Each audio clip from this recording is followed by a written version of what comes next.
All right, Math 1, we are going to do a little bit more with radicals today. We're going to be adding, subtracting, multiplying. We're not going to do division today. And we're also going to be doing some radicals here with variables, which are pretty easy once the numbers are a harder concept.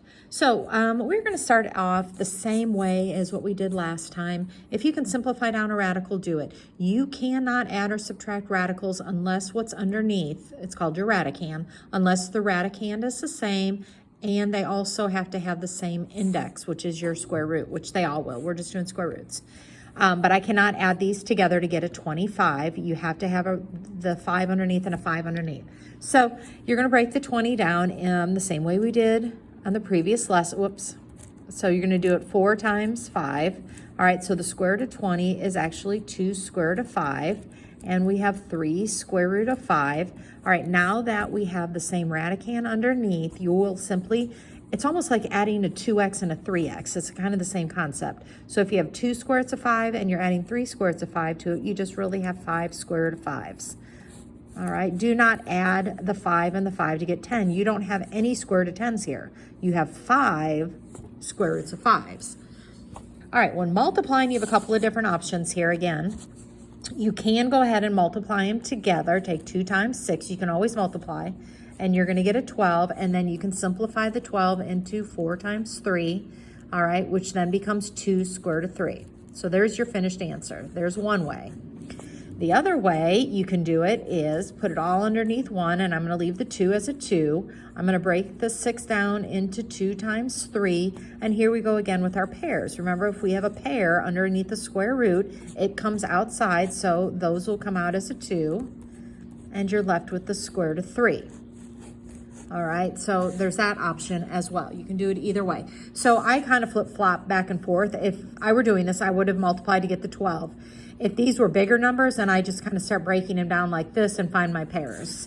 All right, so like for an example on this one, I could go ahead and multiply them out, but honestly, I don't even have my calculator out right now, and I really don't feel like going off to the side and doing multiplication. So I'm going to break the 18 down into... I know it's 9 times 2, and 9 becomes 3 times 3, so there's 9. 9 times 2 is 18. 32, let's see, I can do 4 times 8, but 4 is 2 times 2, and 8 is 2 times 4, and then that 4 breaks down, so I really get 2 times 2 times 2. All right, so 32 is really 2 to the 5th power, so I have 5 2s here for that one. All right, so now I'm just looking for pairs. Well, here I have a pair of 3, so it's going to come out as a 3. Here I have a pair of 2s, which comes out as a 2.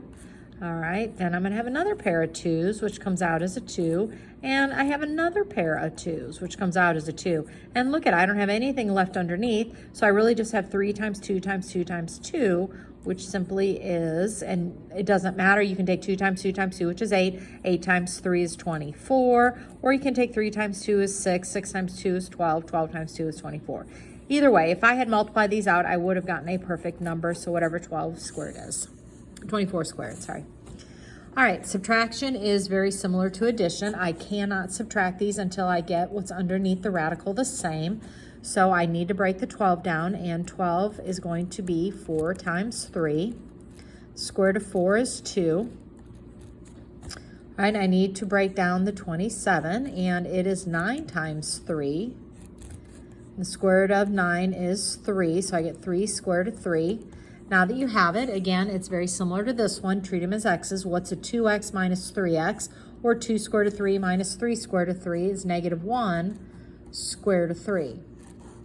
Now, if by chance you were doing a subtraction or addition and these did not come out to be the same when you simplified it down, then that would be your finished answer. So for an example, if you have 2 radical 5 plus 3 radical 3, these are broken down as far as you can go.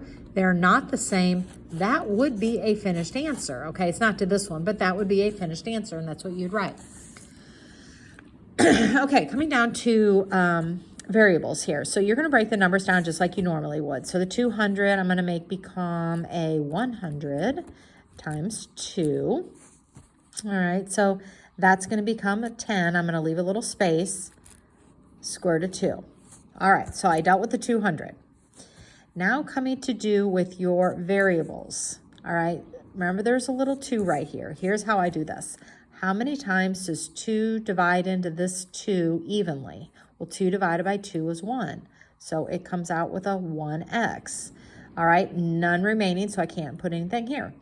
Then that took care of the x. Now, how many times does 2 go into 3 evenly? That is 1 time, but you will have 1 left over remaining, and that 1 left over that remains stays underneath. Okay, there's a little bit more with absolute value here, but we'll deal with that when we get into math 3. All right, so all I need for you right now is just to be breaking down these just by doing a division. How many times does it go into it evenly? Bring that outside, and then whatever remains, if there is anything, it remains under the radical. All right, so here we go. The 4 is going to stay on the outside. 20, we're going to break 20 into the square root of 4 times the square root of 5. All right, so the square root of 4 is 2, which gets multiplied to that 4 out here. So 4 times 2 is 8. I'm going to leave some space, and I have the square root of 5. All right, now we're ready to deal with our variables. Again, remember there's a 2 here. So 2 divides into 3 evenly 1 time, so 1a comes out, but we have 1a remaining. 2 goes into 4 evenly twice, so b squared comes out, and there are none remaining underneath. It went in even. And there's your finished answer to that problem. All right, if you have any questions, let me know.